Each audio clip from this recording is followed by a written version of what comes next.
Well, we can speak now to Kurt Volker, who is President Trump's former special envoy for Ukraine negotiations, also former US ambassador to NATO. Thank you very much indeed for joining us, sir. We are now day 1,343 of the war in Ukraine. I'd just like to start by asking you, I know you were there quite recently. What have been the most significant developments in the war in the last couple of months, would you say? Well, I think Ukraine developing its own long-range strike capabilities to hit infrastructure inside Russia. We're talking about military facilities, military bases, oil refineries that produce refined fuel for aircraft. They've been able to hit quite a bit inside Russia. That's one big development. The other is the petering out of Russia's ground offensives. They've tried 3 separate offensives this year, in the spring, summer, and now in the autumn, and they have not really been able to take much territory. So we're seeing that Russia is really not capable of advancing, and Ukraine is inflicting more and more damage on Russia. So this has been a bit of a turn of the tide, if you will. Okay, so I mean, with winter approaching and, you know, what's tended to happen in previous years during the winter is that the lines of the battle are more or less frozen. I mean, are we looking at a pretty unchanged stalemate, would you say, on the battlefield during the next 4 or 5 months? Yeah. The fact that the lines don't change doesn't prevent people from fighting and many people dying. The Russians continue to throw wave after wave of soldiers at the front line who are just killed. And I think that will continue, but I don't expect the front line to change very much. In addition to that, what winter means is the Russians in particular go after the civilian energy infrastructure of Ukraine. They're trying to make people freeze and to put the lights out. And Ukraine has become very resilient, very capable of keeping the lights on, keeping the heat on, but Russia is sending more and more drones and more missiles at civilian infrastructure in Ukraine. So it's going to be a very difficult winter there. Okay, and in terms of what President Trump is doing on the diplomatic front, he said he will not be meeting with President Putin until he thinks there will be a peace deal. And notably, he has called off the idea of these talks in Budapest. So does that mean he thinks peace talks, at least constructive peace talks, are still a very long way off? Yes, if you listen to what the Russians are saying, and last week we had that phone call between Marco Rubio, the Secretary of State, and Foreign Minister of Russia, Sergei Lavrov. Lavrov was articulating the most outrageous absolutist demands before there could be any idea of peace. He was saying that any territory in Ukraine that Russia doesn't control is by definition controlled by Nazis. He's saying they have to get all of the territory. He's saying that Ukraine has to be fully neutral, demilitarized, and subordinate to Russia. This is just an outrageous and maximalist set of demands that neither Ukraine nor Europe could ever agree to. So because of that, President Trump said there's no point in meeting with Vladimir Putin now. My own judgment is that there will never be a peace agreement per se. Putin is never going to recognize the legitimacy of a sovereign Ukraine. He's never going to recognize the legitimacy of Volodymyr Zelensky as the leader of Ukraine. And so there won't be such a peace deal. The best we can hope for is that enough pressure is put on Putin that he is forced to agree to a ceasefire. Right, so that pressure is coming from multiple directions, isn't it? There's the sanctions on the oil company. The Russian economy looks like it's buckling, at least according to some metrics. There's the diplomatic pressure, the pressure on the battlefield. I mean, is that the only way to go, is to force President Putin to come to the negotiating table? It is, because we know from Putin's own words and those of other Kremlin spokespeople that they are not in any reasonable position at all. They feel that they have a right to commit aggression against their neighbor, a right to control that territory. So the only thing that will bring about a ceasefire is that kind of full court press on Russia to get them to actually stop the fighting. And as you said, there's a lot of pieces in motion right now, more so than there had been at any point. The oil company sanctions, possible secondary sanctions on those doing the trading with Russia, seizing the frozen assets that Russia has in Europe and making them available to Ukraine as a reparations loan, the sanctions on gas as well, the military pressure, Ukraine's increasing ability to reach deep inside Russia with its own capabilities, its own drone capabilities. These are, and as you mentioned, the Russian economy, inflation has got to be around 20%. They don't publish reliable statistics, but that's a reasonable guess. And there's a labor shortage as well, negative economic growth, and a huge portion of Russia's state budget is now going to the military, more than is really sustainable for any long period of time.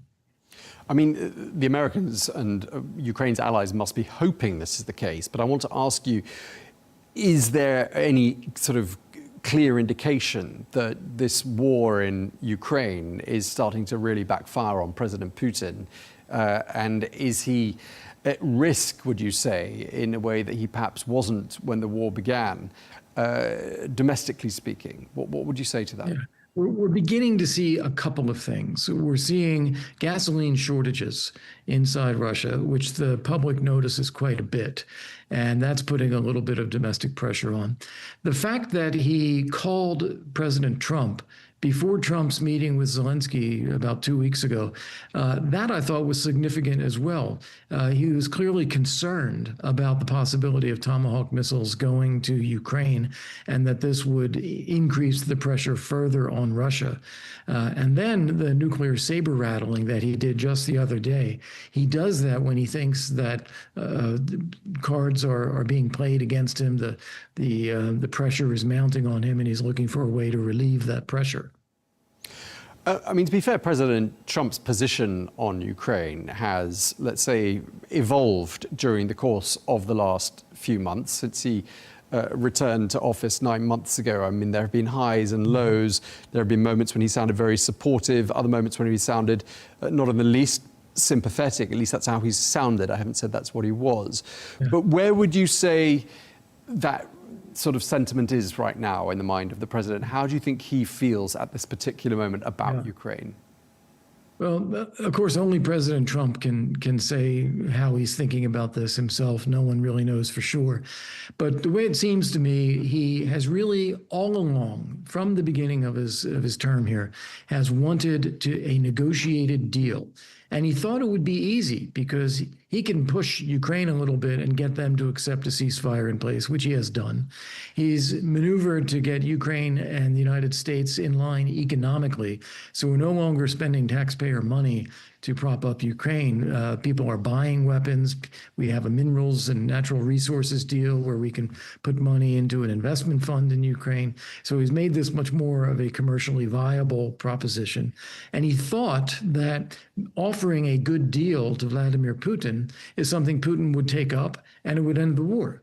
And I think what he has now realized is that Putin is never going to accept a deal. He's never going to end the war.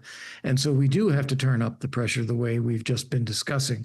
So I think that change in Trump's attitude has really been since that failed summit in Alaska in middle of August.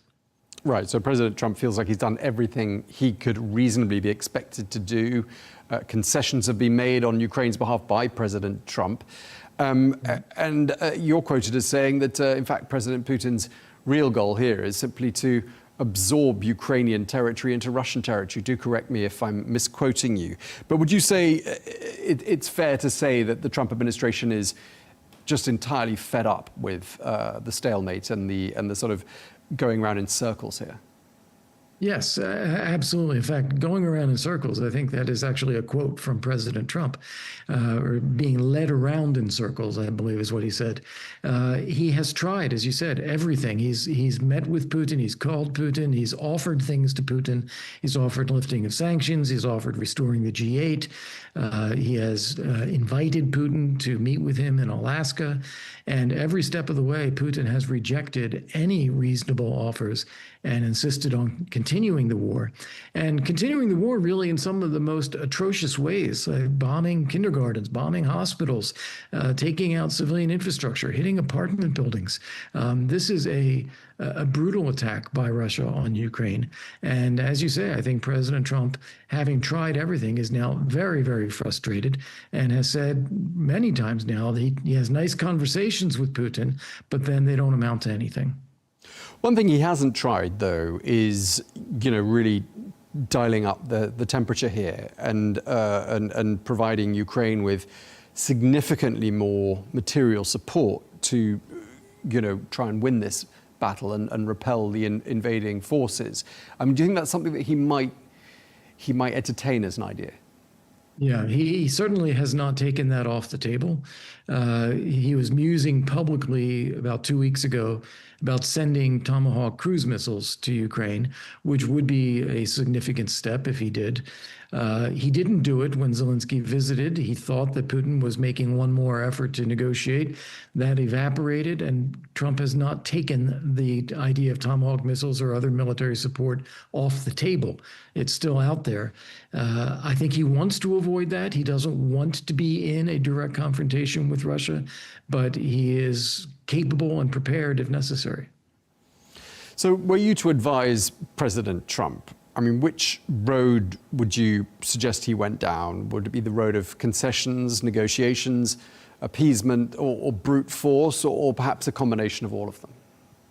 Well, I think he has tried all of the appeasement side of that you just described, and it hasn't worked. So he has to try the other.